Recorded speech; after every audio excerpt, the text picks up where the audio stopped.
Muy buenas noches.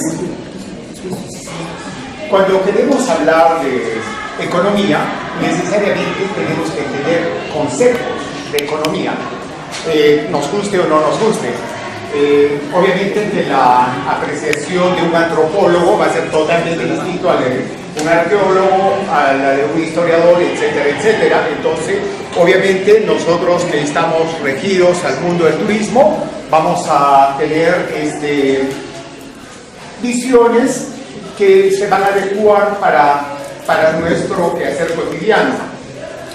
Bien, en la economía inca, primero quisiera iniciar las dos etapas que vamos a hablar de economía.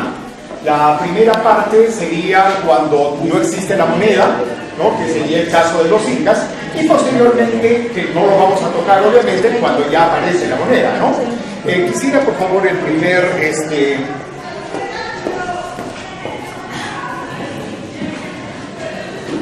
no sé si tiene un puntero, por favor, porque voy a necesitar un puntero. Ahorita todavía no, pero si alguien me pudiera facilitar.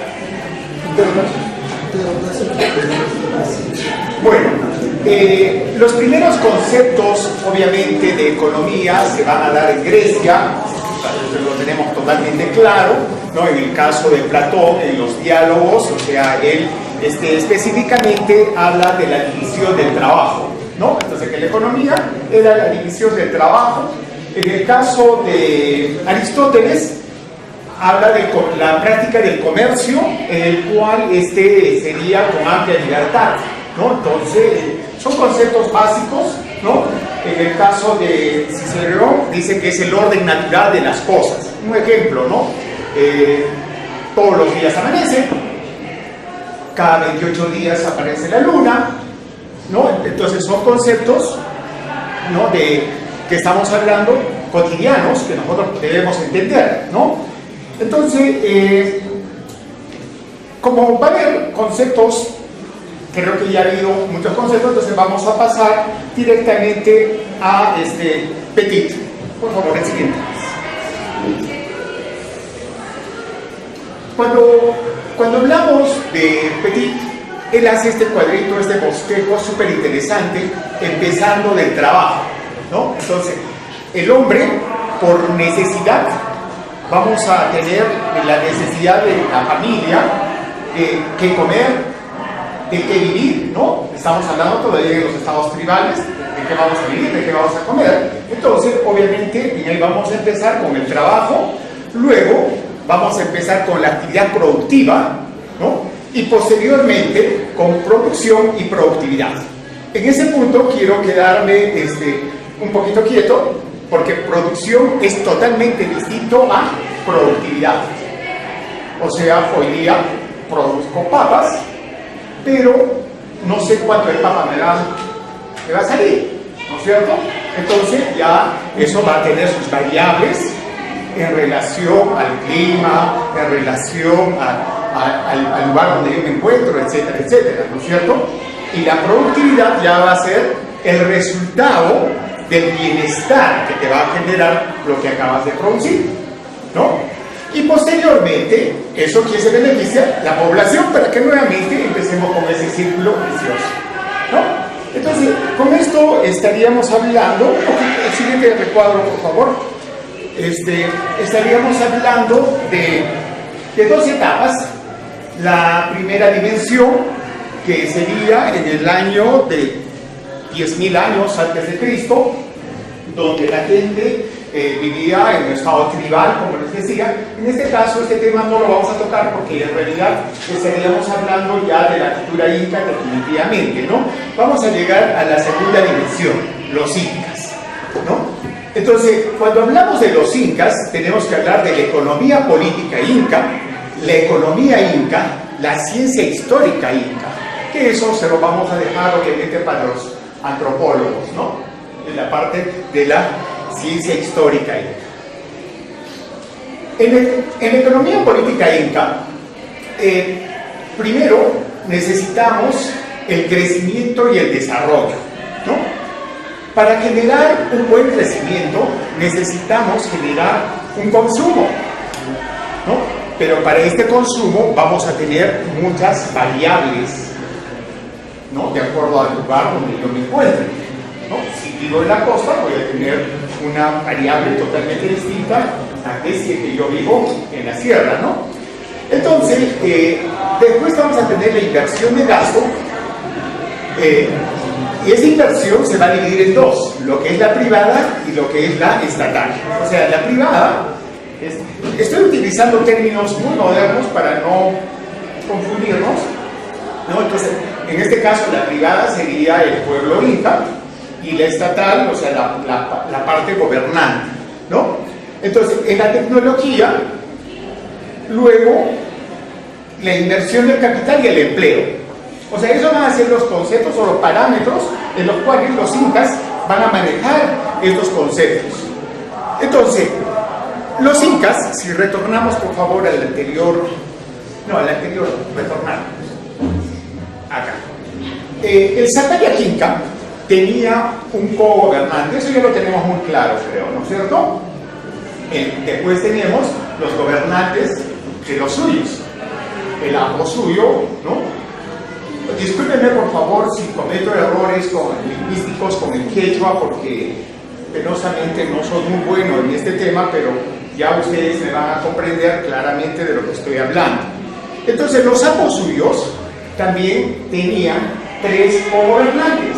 Entonces, si ustedes se acuerdan del dibujo del sistema de seques, la subdivisión del Estado es 4 gobiernos, cada gobierno en 3 partes, cada tercero en 3 partes, y así sucesivamente. Entonces tenemos ese aparato de gobernación. Siguiente, por favor. Entonces, siguiente. Entonces, retroceda, pero está avanzando, no lo avancemos rápido. Gracias. Cuando hablamos de infraestructura, el Estado inca estaba obligado de hacer estas estructuras, ¿no? O sea, estamos hablando de infraestructura de caminos, estamos hablando de andenerías, acueductos y las famosas yactas o ciudades incas, ¿no? Entonces, cuando estaríamos hablando de las famosas, por ejemplo, caminos incas, el famoso Capañán, estos caminos se estarían usando exclusivamente con fines económicos porque había que manejar recuas de llamas. Una llama solamente te lleva 20 kilos. Si tú quieres transportar 20.000 kilos, ¿cuántas llamas necesitas? 1.000 llamas. Y para transportar 1.000 llamas necesitas entre 70 o 80 personas como mínimo. Entonces, esto es importantísimo, tener una red vial de caminos, tener puentes excelentes, en los cuales el Estado se beneficiaba por el uso del camino. Porque Pueblo de Ordegarro dice lo siguiente: por el uso del camino dejaban el 30% de lo que estaban trasladando. ¿Qué significa esto? Que el impuesto era el 30% a la sobreproducción. ¿Y qué pasaba si es que alguien venía más pobre que el Chavo del 8 y no tenía con qué pagar impuestos? Estaría obligado de entregar un puñado de piojos vivos. Dice un canuto, dice la crónica, ¿no?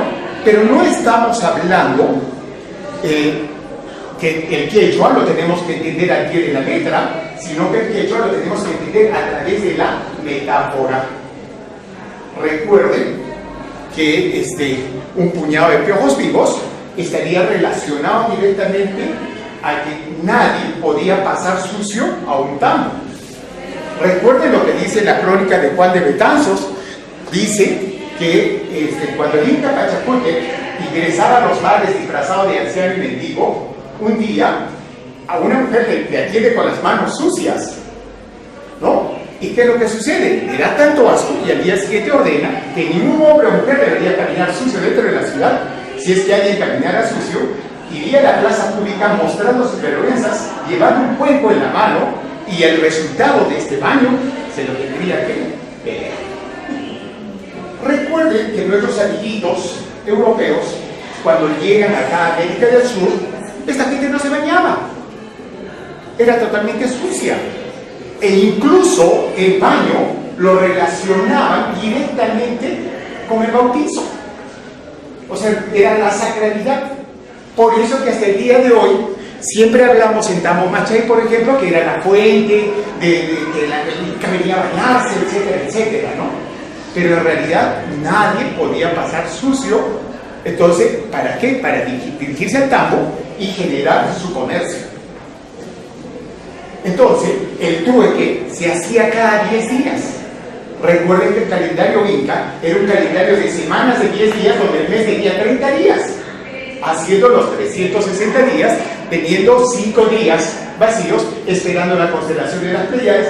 Eso ya lo había hablado en alguna conferencia anterior.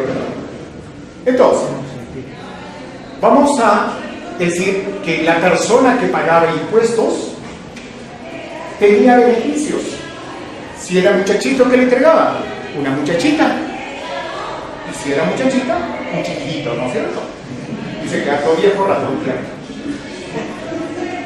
Entonces, pero la persona que no tenía por qué pagar impuestos, tenía que bañarla a todos. Entonces se veía como un protocolo.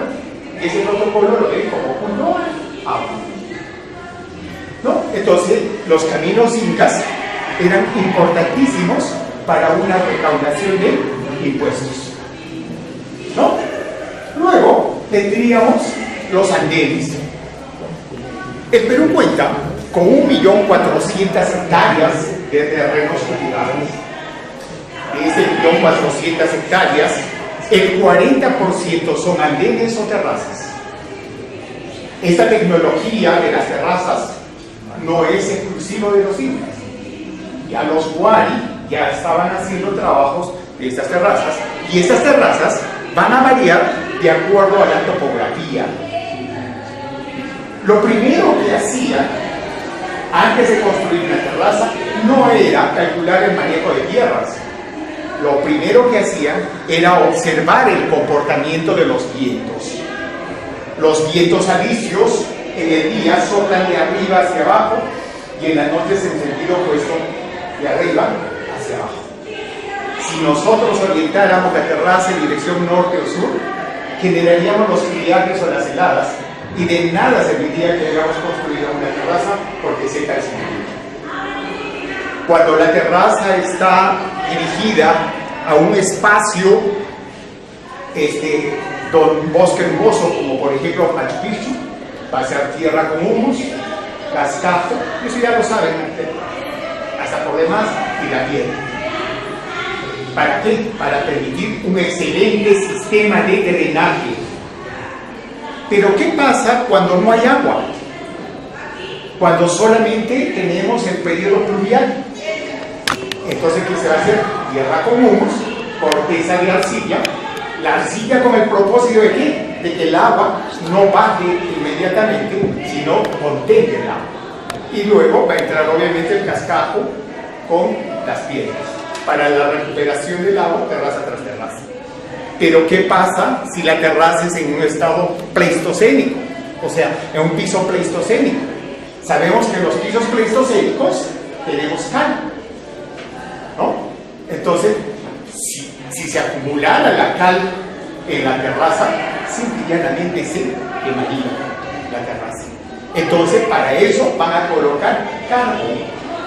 El carbón tiene el propósito de ¿qué? De filtrar el agua. Pero este agua va a salir estéril. Entonces, para tener la recuperación del agua, se coloca la piedra granítica en la base. Entonces, esto nos está demostrando que los incas tenían una tecnología súper importante. Sobre los acueductos, de verdad que ahora recién, o sea, aunque no crean, no ha sido una falta de respeto para ustedes, sino que no he tenido tiempo acabo de hacer lo más rápido que he podido gracias a mi cuñadita, si no hubiera tenido fotografías mucho más interesantes. De los acueductos.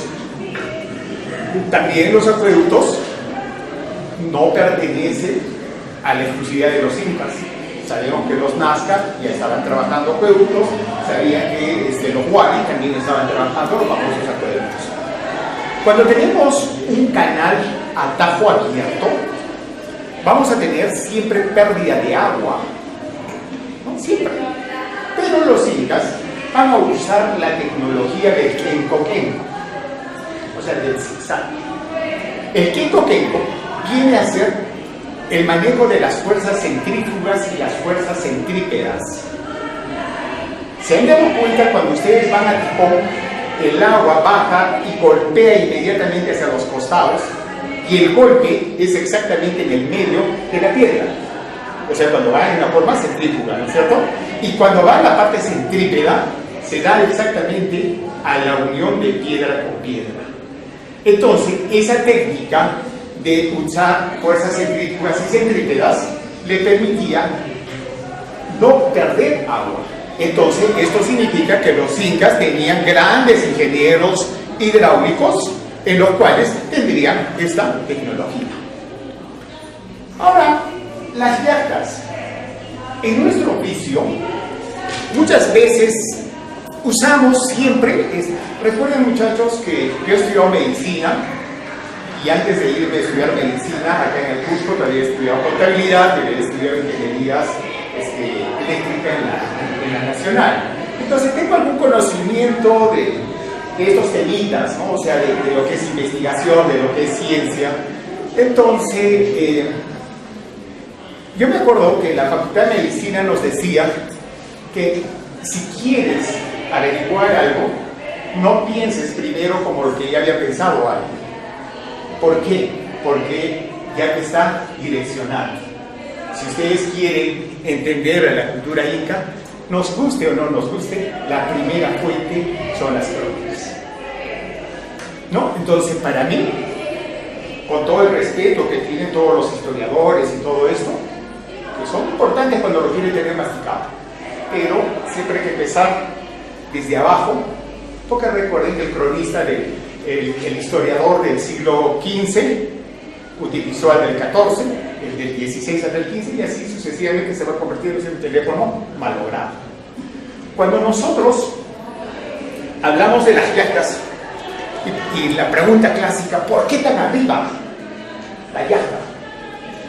Si yo soy católico, voy a decir, no, porque los incas quieren estar cerca de los dioses. Y si voy a pensar como soldado, voy a decir, es para defenderse de los enemigos. Recuerden que los incas, o sea, estamos hablando del grupo étnico inca, ni siquiera utilizaban el arco y flecha. Usaban sus macanitas nomás. Y para una macanita no necesitabas hacer una muralla pues, de jerarquía ni nada por el estilo. O sea, haciendo esfuerzo humano, gastos. Entonces vamos a decir que la economía inca estaba basada en el poder de las ciudades. ¿Por qué? Porque las ciudades se van a colocar en puntos estratégicos para enlazar pisos geológicos. Cuando estoy en un punto elevado, la parte baja es una zona yunga donde me va a producir maíz. En la parte intermedia, una zona quechua donde me produce las papas o patatas, como ustedes le quieran llamar. En la zona más alta es la quinoa, la quinicha.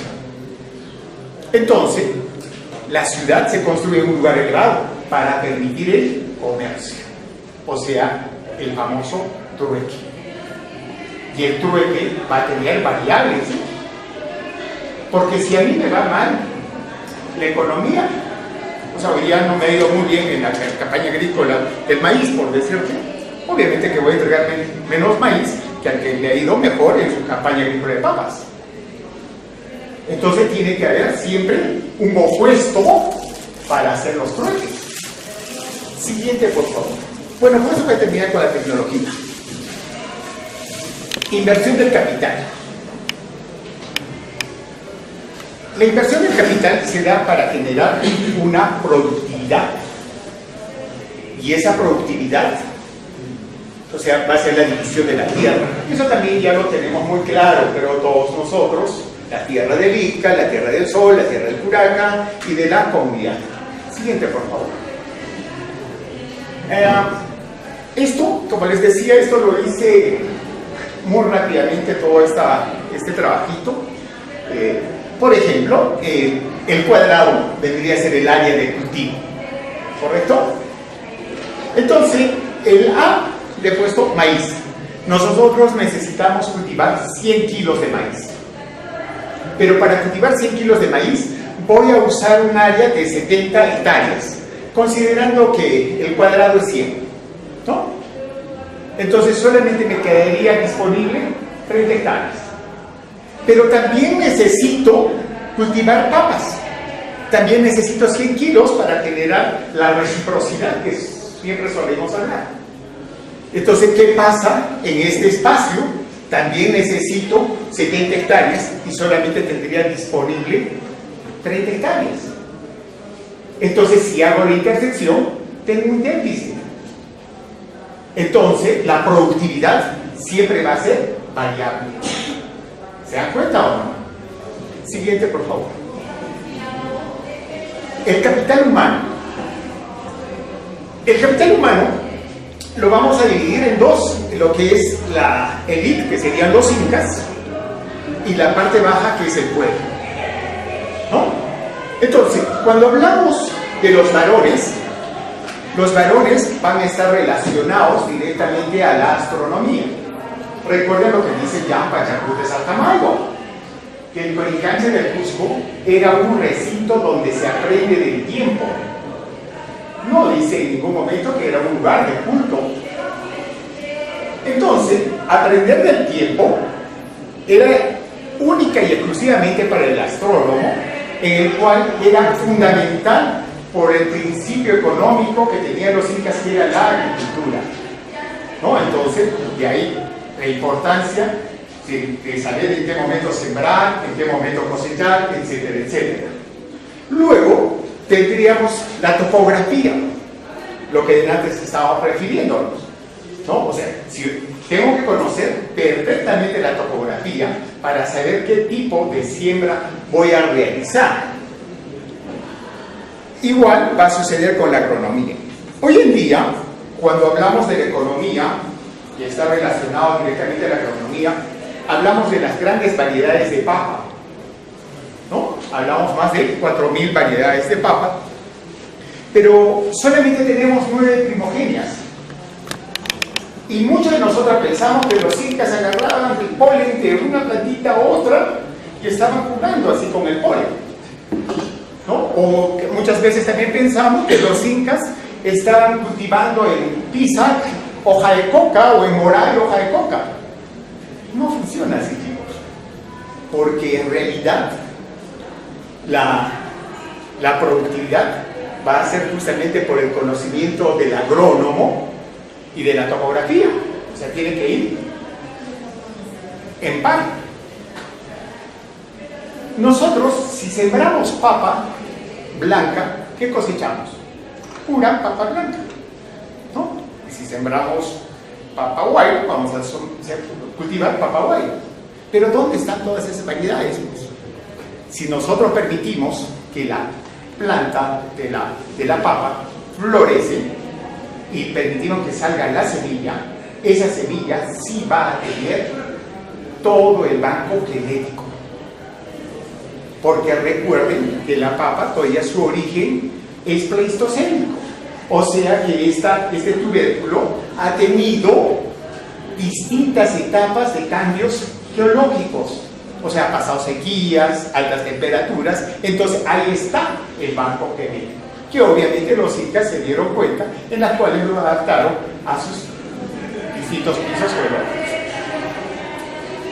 Ahora, en el caso de las mujeres, voy a referirme a las atlias. En las crónicas normalmente escuchamos que las atlias eran las escogidas, las más bonitas. Y como hombres modernos pensamos que las feitas ya estaban desde lado. No funciona así. No funciona así. Una niña se convierte en mujer ¿en qué momento? El primer día del primer flujo menstrual. Signo de fertilidad, signo de fecundidad. En ese momento donde la niña se pone muy bonita, ¿no? Primero se pone Barbie y después Barbie. Entonces, en ese momento, las chicas eran separadas de sus padres durante 3 años. ¿Pero por qué se les separaban durante 3 años? Para enseñarles el arte de la crianza. el arte de la cocina y el arte del tejido. Y me voy a dirigir exactamente a la crianza, porque cuando la mujer se va a casar, ¿qué está llevando?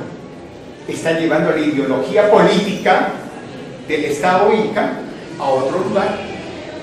Vean lo que sucede con vuestras familias. Tienen la familia paterna y la familia materna. ¿Cómo festejan ustedes el cumpleaños? ¿De la forma como festeja la familia del padre o como festeja la madre? Porque recuerden que nuestro linaje es matrilineal, ¿no? Siguiente, por favor. Y el pueblo. Entonces, el pueblo solamente se le preparaba en esta tecnología, solamente al trabajo. En otras palabras, se decían, bueno, mañana tú vas a ir a sembrar, sembraba, tendrías que hacer los guachos, vas a hacerlos, etcétera, etcétera. Solamente eso, para varones y mujeres. Continuemos, por favor. La alimentación, el vestido, ese es el capital de la salud que va a tener el Inca, ¿no? O sea, el Estado Inca. Alimentación, vestido y salud. Cuando hablamos de la alimentación, muchas veces cuando hablamos de la redistribución, pensamos que a todos les tocaba pues igual, ¿no? O sea que a todo el mundo le va a tocar 10 kilos de papa, 10 kilos de maíz, etcétera, etcétera. No es cierto. Hay una variación total entre la clase noble con la plebe. ¿Y cómo la puedo demostrar esto? Acá hay una antropóloga, perdón, que dice esto.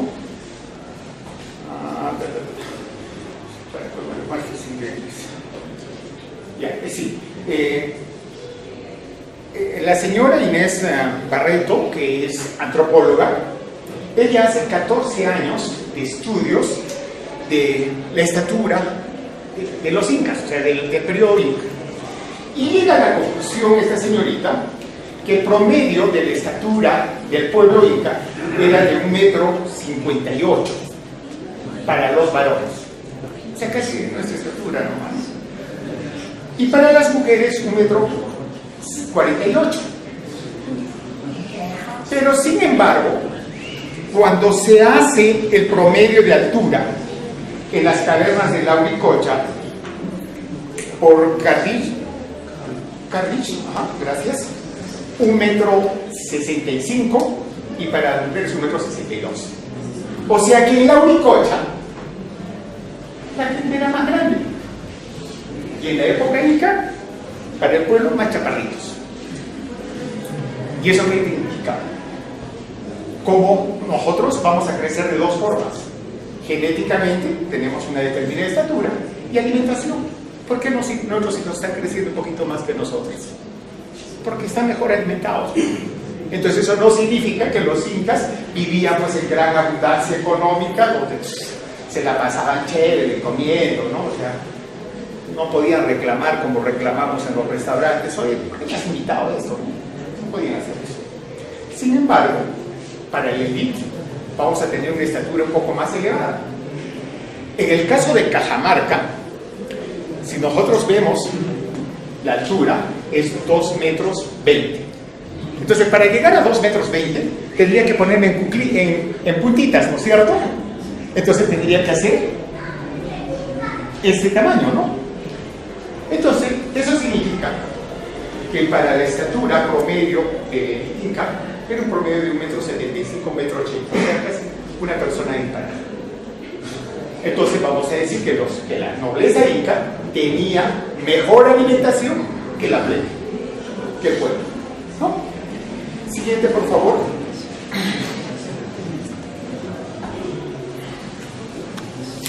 No, retrocedamos, por favor. Retrocedamos.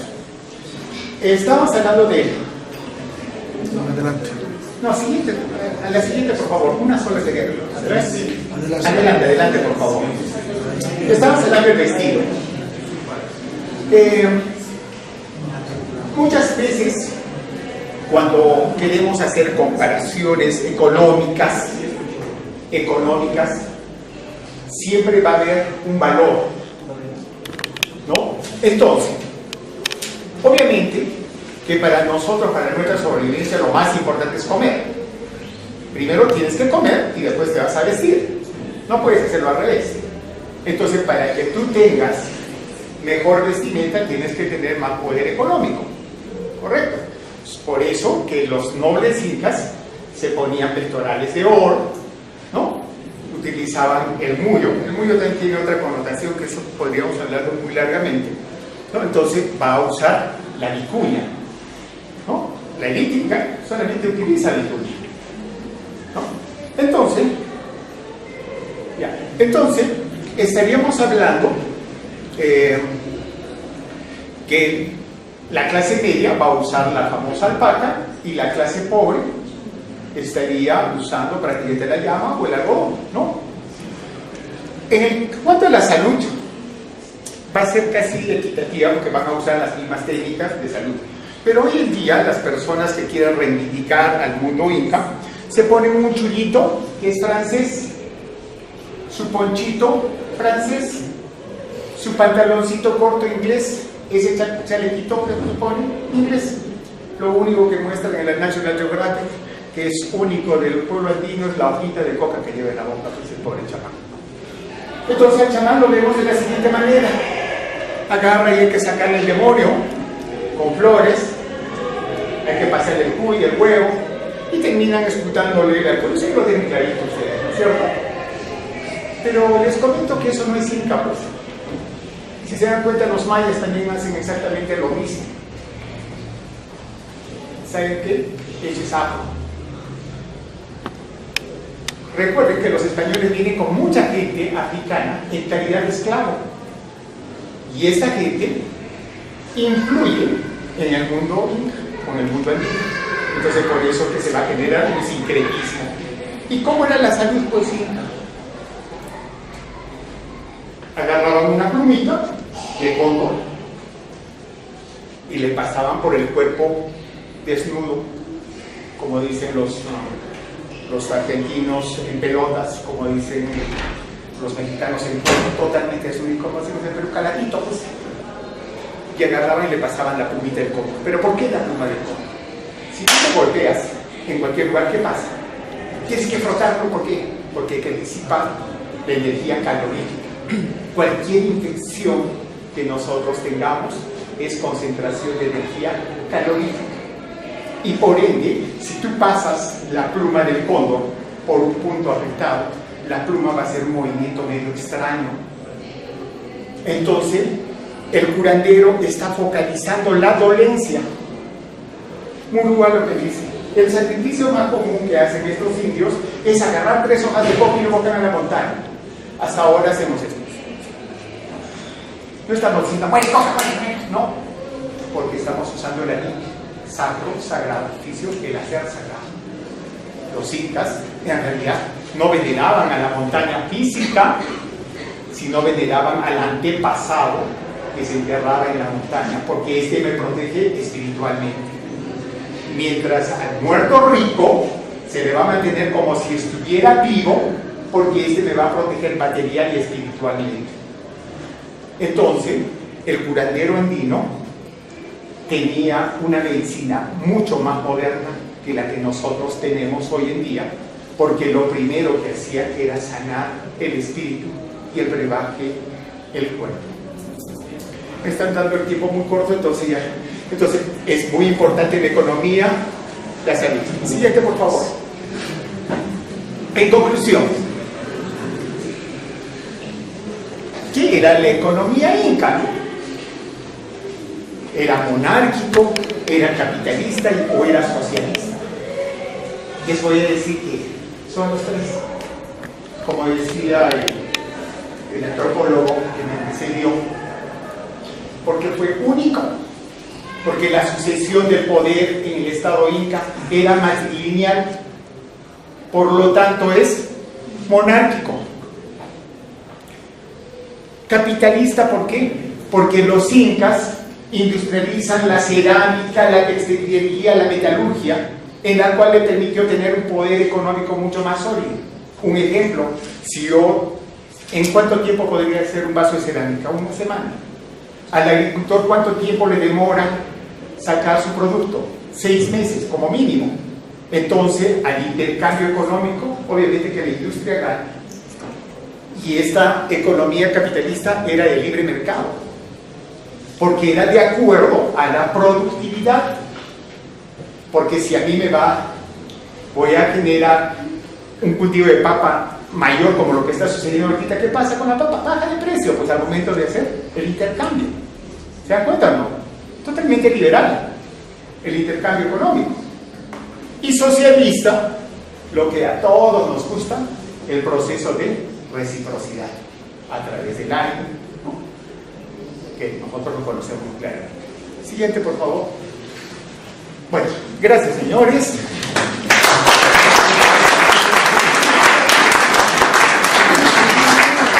¿Desea realizar alguna pregunta? Yo felicito al compañero por la propuesta. Más bien, una aclaración. Creo que hay que fundamentar mejor, para no ser un teléfono malogrado, el concepto de especialista religioso. Consulta, no, hasta lo que yo sepa, hasta lo que yo sepa. Perdón, ¿no? Y el concepto también tendríamos que rememorar acerca del New Age, la nueva oleada. Perfecto, y felicito esto acerca del concepto afro, dentro de la inclusión de rituales contemporáneos, ¿no? Lo que hacen los curanderos, pero tendríamos que ver el efecto New Age en las palabras del ponente, cuán sumergidas dentro del discurso están, y si sabemos diferenciar la realidad del discurso. Acá. Y la segunda es, con mucho respeto, por favor, a una persona como usted, ¿qué método científico, para que no sea un teléfono malogrado, utiliza usted el concepto de crónica? Bien, normalmente cuando se hace el análisis de una crónica, primero tienes que saber quién escribe, para qué lo escribe, qué tipo de lenguaje o qué tipo de influencia tiene. O sea, en otras palabras, hay que hacer análisis lingüístico del periodo en el cual está hablando el cronista, ¿no? Entonces, por eso que es muy importante, porque siempre vamos a tener una evolución lingüística. Por ejemplo, en mi generación, cuando la chica era guapa, que decíamos que mostra esta chica, pero no es mostra, sino está bonita. Entonces, lo mismo va a suceder con el lenguaje. Incluso, por ejemplo, cuando hablamos la palabra Pachamama, ¿no? A ver, pregúntenle a un quechua-hablante puquín en cualquier otro tema. Pacha, ¿qué es? Tierra no, es espacio-tiempo. Mama, dile mamá en quechua, maitai, ¿no? Entonces, Pachamama no tiene que ver nada con la tierra. O sea, son conceptos, o sea que hay que hacer análisis, obviamente, en relación. Entonces, por eso les digo, si yo lo que no hago, o sea, con todo el respeto que tienen todos los historiadores modernos, no leer lo que ellos escriben. No lo hago. Por eso que tengo criterios propios. O sea, no copio a nadie. Cuando hablamos de la palabra Paco, vamos a hablar del sacrificio de la llama. Quien sacrificaba la llama era el Paco, quien conocía la fisiología y la patología del animal. Si la llama ingería pasto seco, su digestión era mucho más lenta si comía pasto hidratado. Entonces, a través de la digestión, calculaban el grado de humedad que había en el campo de cultivo. Sacaban los pulmones de la llama y soplaban. No estaban haciendo globitos para su fiesta, sino estaban observando la reacción de los alveolos. Cuando la temperatura ha descendido demasiado, voy a tener mayor cantidad de alveolos inflamados que cuando la temperatura se mantiene estable. Entonces, así vamos a observar el hígado, el riñón. Lo más interesante es en el corazón se sacaba palpitando y se exponía al fuego. ¿Y qué decían los cronistas? Cosas del demonio. Entonces, si yo voy a hacer una escala de 1 al 10, si reventara menos de 5, muy poca presión atmosférica, fenómeno del niño. Y si reventara en 5, un año normal, pero si reventara más de 5, el fenómeno de la niña. Entonces el sacrificio de la llama no era un acto religioso, como dice el antropólogo, sino sería un acto científico. Y no sería pues, el papo moderno, el alto misayo, el pampa misayo que quiere mirar el futuro al estilo cristiano, ¿no? O sea, ¿saben cómo lo hacen? ¿Cómo están viendo ahora a esos sacerdotes, más sacerdotes que otra cosa? Es como hacer una petición religiosa. Acá mi comadre que está acá adelante, cuando le dio respeto, cada vez que el esposo se va de puerca le prende una velita al santo y le dicen, por favor, virgencita, que mi marido llegue temprano. Tiempo.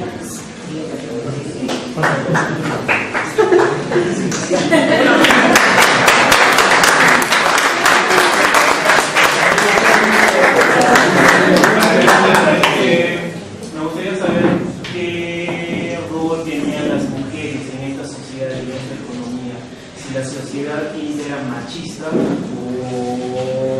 supuestamente era machista. Yo pienso que, o sea, esto sí es un concepto muy personal, ¿ah? Yo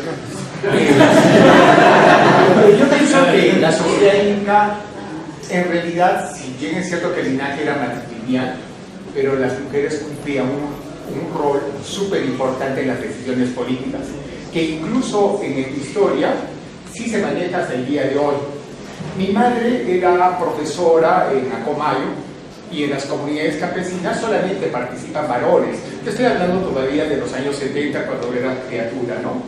Entonces, ¿qué es lo que sucede? Los varones nunca tomaban la última decisión, nunca. Decían, no, lo voy a pensar. Eso significa voy a consultar a mi mujer. O sea, voy a decir, por eso que el hombre andino es tan machista que siempre dice la última palabra, si querido. Bueno, mis amigos, gracias.